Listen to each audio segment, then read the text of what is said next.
Approach. The approach for spinning is also known as the setup carve and creating a platform to spin from.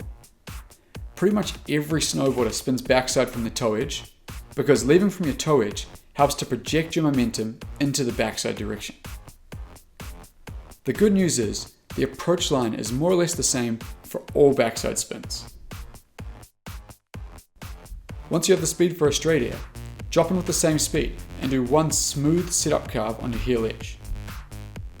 As the jump transitions from run in to takeoff, transfer to your toe edge, preparing for the backside spin. This is called creating a solid platform or solid position over your toe edge to spin from.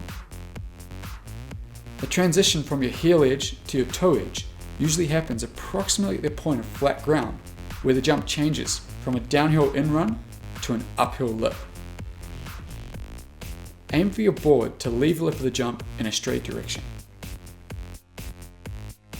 This means you'll fly in a straight direction and stomp down into the middle of the landing.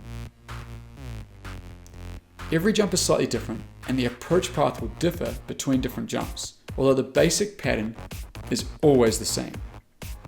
Heel edge setup carve, transferring to a toe edge platform to spin from, boom.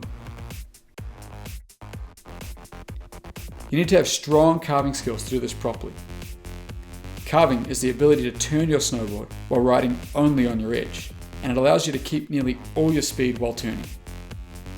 The most common problem with backside spins is that riders will carve too hard on the toe edge when leaving the lip of a jump.